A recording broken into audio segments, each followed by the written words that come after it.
हर किस्म के रूहानी जिस्मानी मसाइल और वज़ाइफ के लिए पीर इकबाल कुरैशी चैनल को सब्सक्राइब करें। नहमदुहु व नुसल्ली अला रसूलिहिल करीम,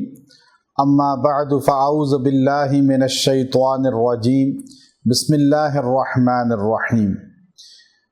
इंसान दुनिया में मुख्तलिफ़ कामों के लिए मुख्तलिफ़ इदारों में मुख्तलिफ़ इंसानों के पास जाता है, और बाज़ औक़ात इंसान के काम ऐसे फंस जाते हैं कि इंसान उन इदारों में बार बार जाता है, सिफारिश भी कराता है, मेहनत भी करता है, कोशिश भी करता है, अशख़ास से दरख्वास्त भी करता है, लेकिन वो लोग काम नहीं करते। अगर आपका काम कहीं फंस जाए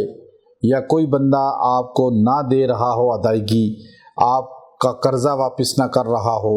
या आपके मामलात में वो अदायगी ना कर रहा हो, तनख्वाह फंस चुकी हो, या कोई माल किसी के पास फंस चुका हो, या काम कहीं फंस चुका हो और वो काम ना होता हो, तो आप ये मुख्तसर सा वजीफ़ा कर लें। अल्लाह तबारक व तआला आपके काम को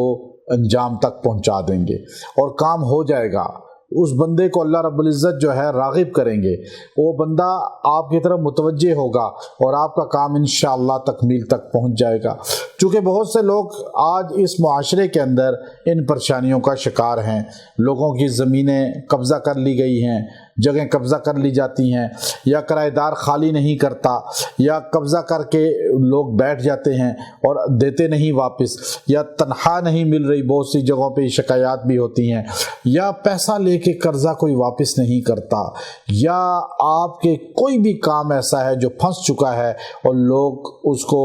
करने को तैयार नहीं, तो अफीसरान नहीं उसको तकमील तक पहुंचा रहे, तो आप यकसू होकर अल्लाह के हुजूर 2 रकत सलाते हाजत पढ़ें किसी भी वक्त। और ये काम जाने से पहले, उस बंदे से बात करने से पहले, उस ऑफिस या उस तरफ जाने से पहले आप ये अमल करें, 2 रकत सलाते हाजत पढ़ें, और उसके बाद आपने इन्ना मअल उसरि युसरा, इन्ना मअल उसरि युसरा, ये आपने जुमला 70 बार पढ़ना है, और 70 बार आप ये पढ़ के दुआ करके जाएं,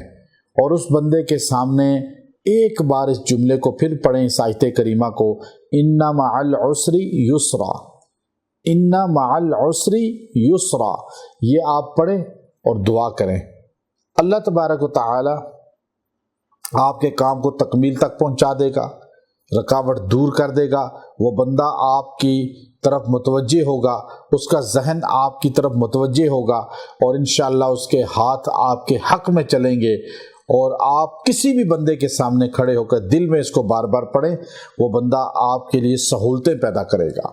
वो आपके लिए राहत पैदा करेगा, और जो परेशानी या तकलीफ में आपको उसने मुब्तला करना था या सोच रहा था, अल्लाह उसके दिमाग को सलब कर लेंगे और वो आपके हक में इंशाअल्लाह हो जाएगा। ये